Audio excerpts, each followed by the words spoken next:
But the drama right now is at Roma. Jose Mourinho, speaking in his presser yesterday, said the team's effort was betrayed by the attitude of an unprofessional player. Who is it? I won't say. Oh, okay. In January, he will have to find another team.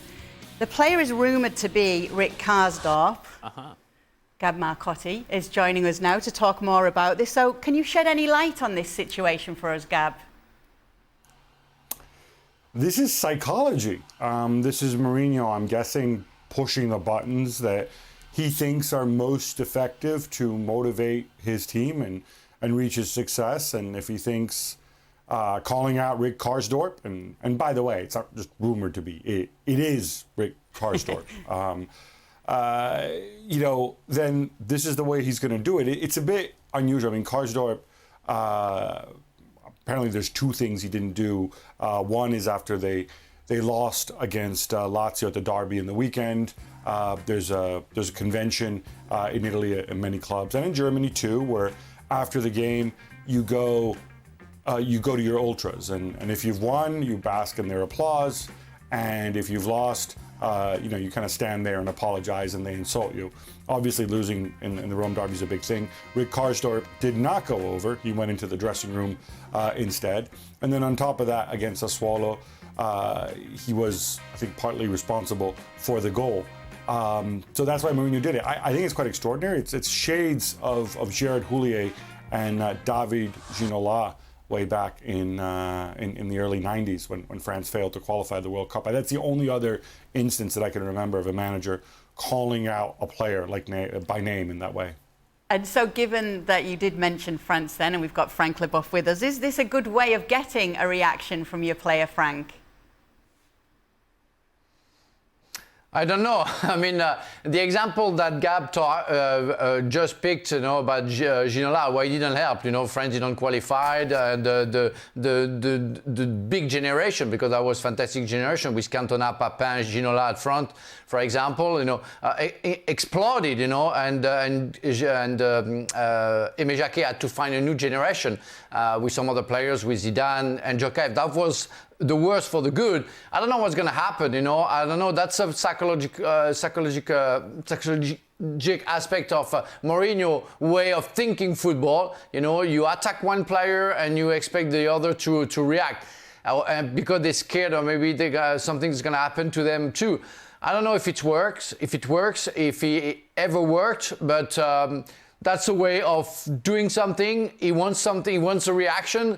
Will he get it? I have no answer for that. I have no answer. But maybe, I don't know. I don't like when coaches are talking outside the dressing room. For me, it's not nice. It doesn't serve the club. It doesn't serve the image of the club. It doesn't serve any player. And I'm not sure it helps the clubs or the players to be better. Shaka, have you ever had to find a new team? I had to find a new team, 3 times, I think it was. But mine was always going out of contract. It was totally different. I'm with Frank on this, and I've said this about Mourinho before. I don't think throwing players under the bus in any manner works in the long term. No, the counter to that argument is he doesn't really do that. He just says that there is a player and leaves it up to everybody else to speculate, rightly or wrongly. So maybe this is Jose Mourinho mind tricks. I'm not sure what version this is, 5.0, I guess.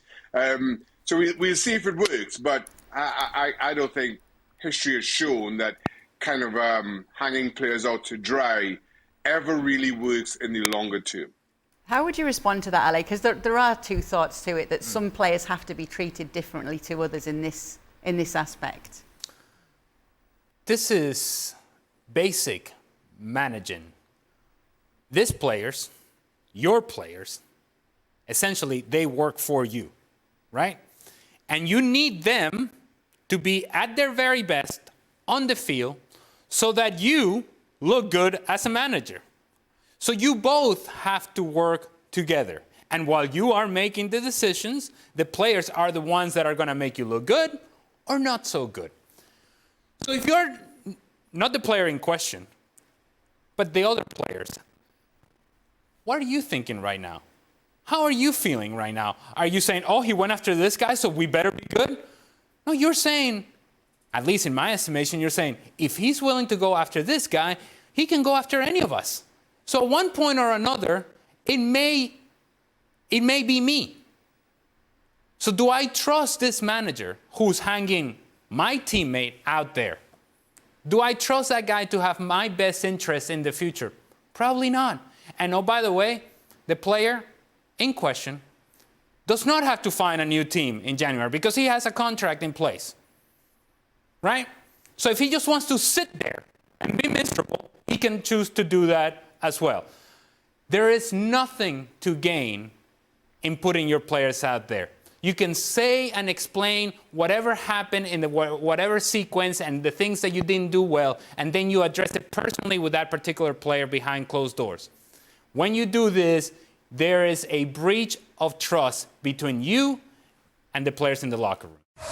Well, thank you very much for watching ESPN on YouTube. For more sports highlights and analysis, be sure to download the ESPN app. And for live streaming, premium content, and let's not forget as well, ESPN FC 7 days a week. Subscribe to ESPN+.